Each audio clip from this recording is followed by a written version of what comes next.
Alright guys, today we are going to look at how we can do approvals in Fabric data pipelines. This is a preview feature that I've been playing with a little bit. I have yet to find a proper use case, but I wanted to show you guys what it can do. And I was a bit of a dumbass when recording this video. I forgot to hook up my microphone to my laptop. So this is just a screen share with my voiceover right now. And what you see here is that I was able to approve a pipeline before it actually started copying data over. Now how that works will all be shown in this video.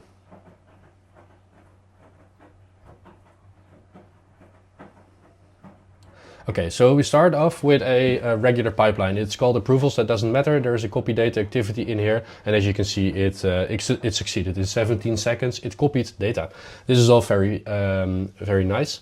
But what if we want to do a manual approval, a human gate, basically, to make sure that somebody needs to click on approve before we can actually go there. We search for the approval preview activity in our activities and we connect the on success line.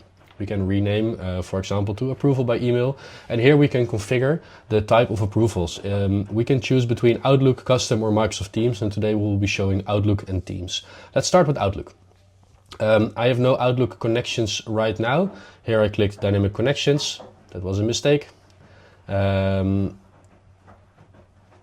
need to click Browse All and then create a new Office 365 email connection. This is all, well, we need to sign in with the account, and because I'm already logged into the browser, we can just hit sign in and then we are signed in. Now this screen looks a bit wonky because I zoomed in a lot for you guys in order to follow this screen share. Now the request will be the title of the request that the user is going to get through email. So we put in please approve, for example. And then you can put in any description that you want, of course. This is a description, but you can put in any field that you want. Make sure that your description is actually descriptive and that the user that is getting the email actually understands what they need to do. Now, we have created the approval and let's save and test the pipeline.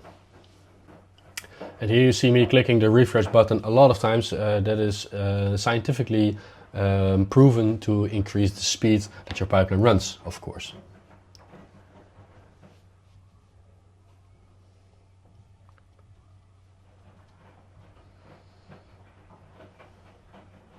Here we can see the input that is being sent. And we are now able to actually receive the email, and let's drag the email into the window right here. There it is. This is the email that we received from Microsoft Fabric. Approval required before pipeline run can proceed. This is kind of cool. And we can now simply copy the URL, the view request that is there. And we can then hit the approval button. So I pasted the URL in my browser and I saw this, do you want to approve? And you can either approve or reject. If you reject, the pipeline will fail. If you approve, the pipeline will continue. Now let's get back to the pipeline and hit the refresh button a couple of times again. And now we can see that the approval was succeeded and the output of that activity says the request was approved.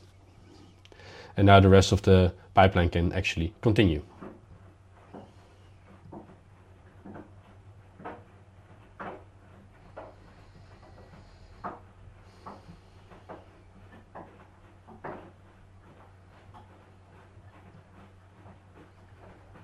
Okay, let's go in here and let's change the name to just approval, because we're now going to change the approval to Microsoft Teams. It was Outlook, it will be Teams, and we need to create a new Teams connection just like we did for the Outlook connection. And again, bear with me with this massively zoomed in screen. That is a UI error within Fabric. If you zoomed into the screen, then these kinds of pop-ups will be blown up. I can't even see the OK button here until I zoom out. So let's click connect. And now we have a Teams connection where we can basically do the same thing. You can choose to either send to a channel or a group chat. And if you send to a group chat, you will be able to download the list of group chats that you're in. But today we're going to look at connecting through a channel.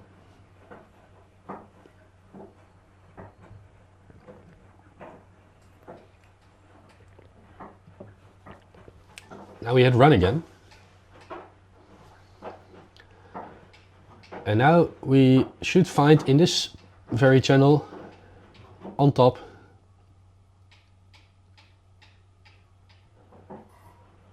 Yes, there we are. We have our approval message, and when we click that link, we open up Microsoft Fabric. This will take a few seconds to load. And there we are. We are again at the approval screen.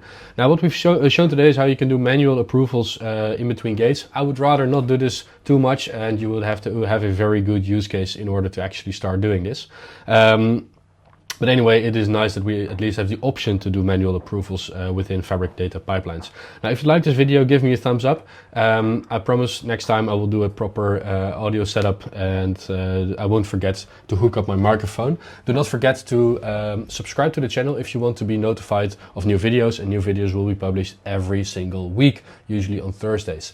So, with that said, thank you so much. I hope you enjoyed the video, and I hope you enjoyed this next video that is right here on your screen. Ciao, ciao.